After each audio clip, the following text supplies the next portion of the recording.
हमें खाना खाने से पहले प्रेयर प्रार्थना क्यों करनी चाहिए? पहले के ज़माने में कई लोग पूरा जीवन ऐसा व्रत रखते थे कि पानी पीने से पहले या अन्न का कोई दाना मुंह में डालने से पहले वो ईश्वर का नाम लेते थे, राम नाम लेते थे। उसके पीछे का साइंटिफिक रीज़न क्या हो सकता है? यार देखो, दिन में 5 बार तो जानवर भी बिना सोचे समझे कुछ भी खा लेता है। तो ऐसे बिना सोचे समझे हम सिर्फ खाना खाने पे ही फोकस करेंगे तो जानवर और इंसान में फ़र्क क्या रहेगा? तो उसके पीछे का अगर कोई साइंटिफिक रीज़न हो सकता है तो वो है फिजिक्स, भौतिक विज्ञान का ये law, the law of energy conservation, which states that energy cannot be created nor be destroyed, only converted from one form to another. यानी ना तो आप ऊर्जा बना सकते हो ना तो उसका नाश कर सकते हो, सिर्फ एक जगह से दूसरी जगह पे स्थानांतर कर सकते हो। तो आइए जानते हैं इस खाना खाने से पहले की प्रार्थना, प्रेयर का विज्ञान, मेरे पॉडकास्ट के इस episode only on Patel speaking, शुद्ध लोगों का शुद्ध पॉडकास्ट। हम में से बहुत सारे लोगों को बचपन से ही सिखाया गया है कि खाना खाने से पहले मन में ईश्वर को याद करो या कोई मंत्र या प्रार्थना करने को बोलते हैं, पर हमें ये नहीं सिखाया कि उसके पीछे का क्या कारण हो सकता है। या फिर ऐसा कहा जाता है कि हमें ईश्वर का आभार व्यक्त करना चाहिए कि आपको आज भूखा नहीं रखा, जो कि बिल्कुल सही भी है, क्योंकि आपको पता होना चाहिए कि दुनिया में आज भी 811 मिलियन यानी 81 करोड़ आबादी है जिन्हें रोज का खाना नसीब नहीं होता है। और आप ईश्वर का आभार मानते हो कि उन 81 करोड़ में से आप नहीं हो। अगली बार जब अपनी थाली में से कोई खाना फेंक दो तब ये आंकड़ा मन में रखिएगा, 81 crore.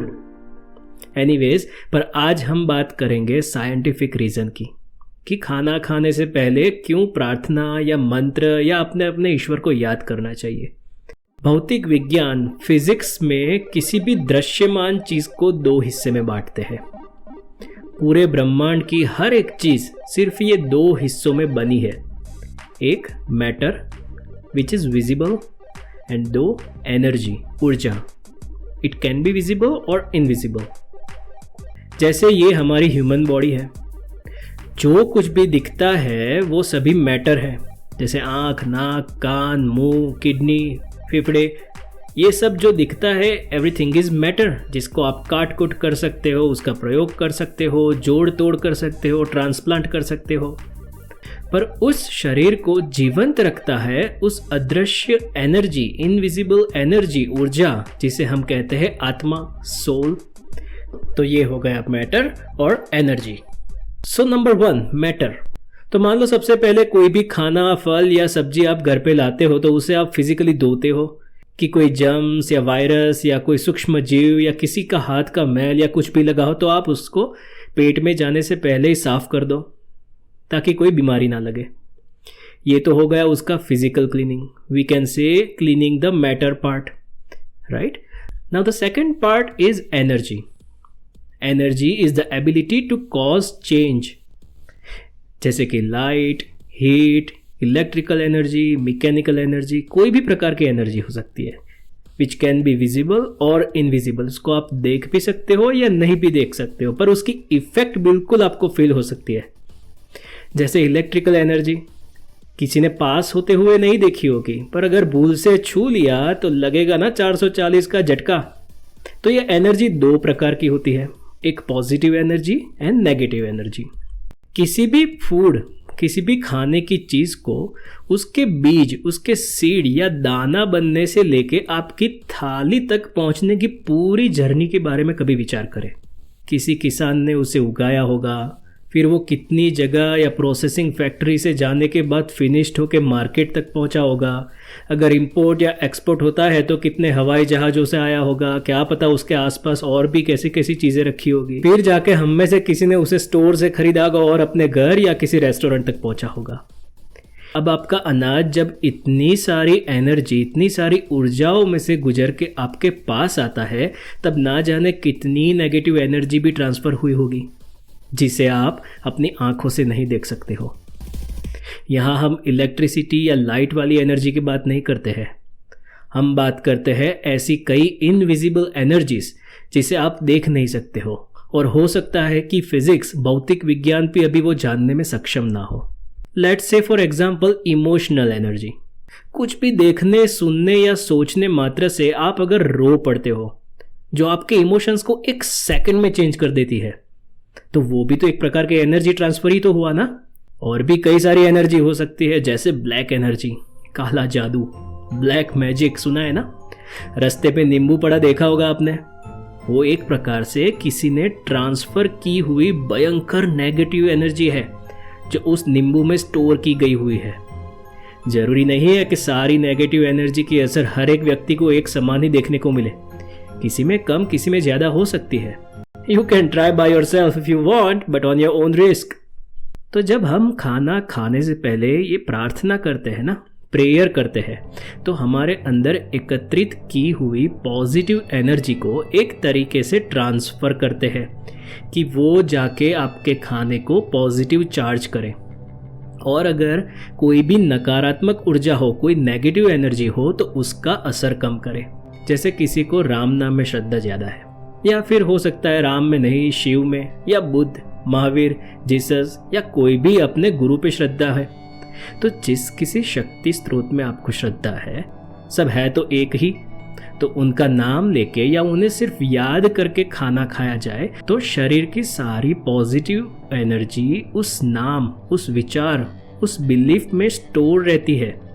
Yes, physics says energy can be stored. और वो नाम बोलते ही या विचार मात्र से उसके पॉजिटिव इमोशंस जुड़ जाते हैं और एक्टिवेट हो जाता है जबरदस्त पॉजिटिव वेव, और फिर उस वेव एनर्जी का होता है transfer into the whatever object you wish to. आपने कभी देखा होगा कि पहले के युग के ऋषि मुनि किसी को श्राप देना चाहे तो कैसे लोटे में से हाथ में पानी निकाल के आंख बंद करके कुछ सोचने के बाद उसे छींटते हैं, तो वो उस व्यक्ति के लिए श्राप बन जाता है।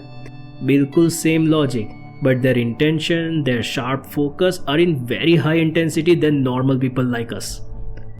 तो वैसे ही आप भी प्रार्थना या मंत्रोच्चार करते वक्त आपके इंटेंशन की इंटेंसिटी जब हाई कर दोगे तो उसका असर भी आपको हाई देखने को मिलेगा। इसीलिए कहते हैं कि कभी भी ऐसे व्यक्ति जो आपके लिए अच्छा नहीं सोच रहा है या उसके घर में जाने से आपको नेगेटिव फीलिंग आ रही है, तो उसके घर का पानी या खाना नहीं खाना चाहिए। अगर ऐसी परिस्थिति भी आ जाए तो पहले आपको मन में वेरी हाई इंटेंसिटी और शार्प इंटेंशन के साथ प्रार्थना या मंत्र करके वो पानी और खाने का एनर्जी प्योरिफिकेशन करना चाहिए।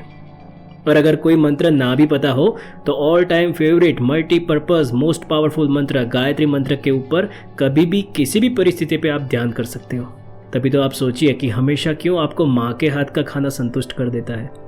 भले कितना भी अनहेल्दी हो, कैसा भी स्वाद में बना हो, फिर भी आप बहुत संतुष्ट महसूस करोगे। या फिर कभी मंदिर या गुरुद्वारे में प्रसाद खा के कैसे आनंद की, संतृप्ति की फीलिंग आती है, क्योंकि वह खाना बनाने वाले से लेके पिरोसने वाले तक का इंटेंशन, इमोशंस एंड इंटेंसिटी इतने प्योर एंड पॉजिटिव होते हैं कि कोई यज्ञ कार्य से कम नहीं माना जा सके।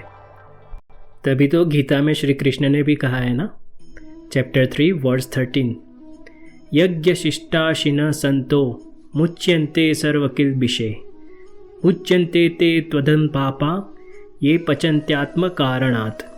भगवान के भक्त सभी प्रकार के पापों से मुक्त हो जाते हैं क्योंकि वे यज्ञ में अर्पित किए भोजन यानी प्रसाद को ही खाते हैं।